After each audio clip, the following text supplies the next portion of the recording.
Walaupun dalam masa saya memberi respons kepada soalan yang dikemukakan oleh wartawan berkaitan dengan permintaan negeri Pulau Pinang untuk mendapatkan air mentah daripada negeri Perak, tetapi oleh kerana soalan ini dikemukakan oleh Yang Berhormat Ketua Pembangkang di dalam Dewan ini, saya mengambil keputusan untuk memberi keutamaan kepada menjawab soalan ini supaya ia dapat dijadikan sebagai jawapan rasmi kerajaan dan dimaklumkan ke dalam Dewan yang mulia ini. Yang Berhormat Datuk Yang di-Pertua, Kerajaan Negeri Perak membuat ketetapan bahawa keutamaan sumber air terutamanya yang berpunca daripada Sungai Perak adalah bagi kegunaan dalaman rakyat negeri Perak sahaja.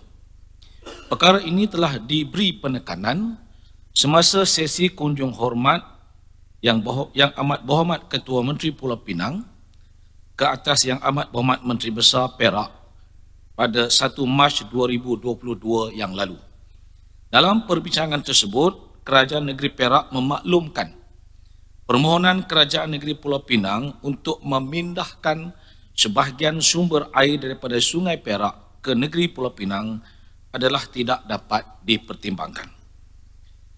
Walaupun kita bersimpati dengan masalah Kerajaan Negeri Pulau Pinang, namun Kerajaan Negeri Perak mempunyai sebab-sebab yang kukuh untuk tidak dapat memenuhi permintaan Kerajaan Negeri Pulau Pinang berasaskan kepada laporan dan ulasan yang dibuat oleh 4 agensi penting, iaitu Tenaga Nasional Berhad TNB, Lembaga Air Perak LAP, Jabatan Pengairan dan Saliran JPS dan Unit Perancang Ekonomi Negeri Perak UPEN. Air Sungai Perak bukan sahaja digunakan untuk sumber bekalan air terawat bagi kegunaan harian rakyat negeri Perak, namun air Sungai Perak juga digunakan secara meluas untuk tujuan penjanaan tenaga hidroelektrik selain daripada pertanian, perikanan dan perindustrian yang semakin berkembang di negeri Perak. Terdapat 4 buah empangan tenaga nasional yang berfungsi menjana elektrik untuk kegunaan negara, iaitu empangan Temenggong, empangan Bersia, empangan Kenering dan empangan Cenderuh. Sebarang pengurangan kepada isi padu air empangan-empangan tersebut akan menjejaskan keupayaan penjanaan tenaga elektrik.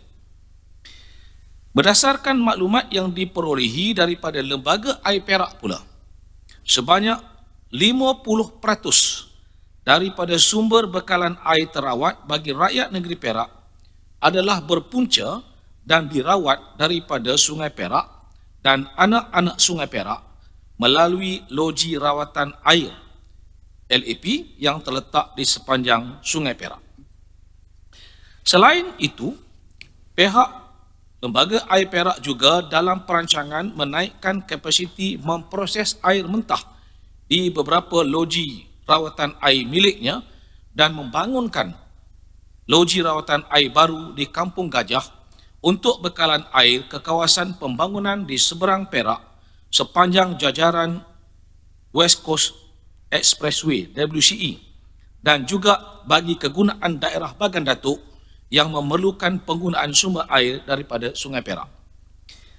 Jelapang padi negeri Perak terletak di daerah Kerian di mana sumber air utamanya adalah daripada empangan Bukit Merah yang kerap kali berlaku penyusutan ketara terutamanya pada musim kemarau.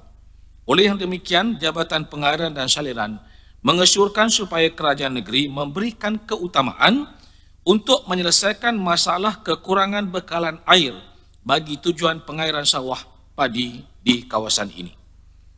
Selain itu, Jabatan Perangkaan Malaysia mengunjurkan penduduk negeri Perak pada tahun 2050 akan meningkat kepada 3 juta orang berbanding 2.5 juta orang pada masa sekarang. Sudah pastilah bilangan penduduk yang bertambah akan memerlukan penggunaan air yang lebih banyak.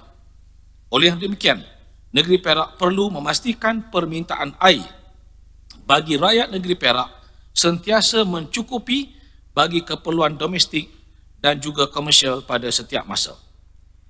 UPEN pula mengunjurkan pelaburan bagi tujuan industri di negeri Perak semakin berkembang terutamanya di kawasan Perak Utara dan ketersediaan bekalan air yang mencukupi merupakan salah satu faktor penting dalam menarik minat pelabur untuk bertapak di negeri Perak. Yang Berhormat Datuk Yang di-Pertua, berdasarkan data yang diperolehi daripada Lembaga Pembangunan Industri Malaysia atau MIDA, sebanyak 20 kilang sarung tangan getah telah diluluskan pada tahun 2017 sehingga tahun 2020, di mana sebanyak 16 kilang telah memulakan operasi dan bakinya masih dalam peringkat perancangan pembinaan.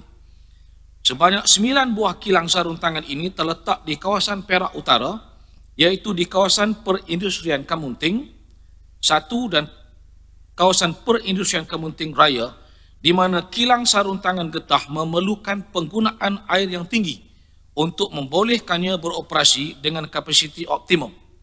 Justru, kecukupan bekalan air negeri Perak perlu mengambil kira uncuran perkembangan perindustrian terutamanya kilang berasaskan getah. Kesimpulannya, keempat-empat agensi iaitu Tenaga Nasional Berhad, Lembaga Air Perak, Jabatan Pengairan dan Saliran dan juga UPEN Negeri Perak melaporkan bahawa air Sungai Perak ini hanya cukup untuk kegunaan dalam negeri Perak sahaja dan tidak dapat dibekalkan kepada negeri lain. Terima kasih. Terima kasih Yang Amat Menteri Besar.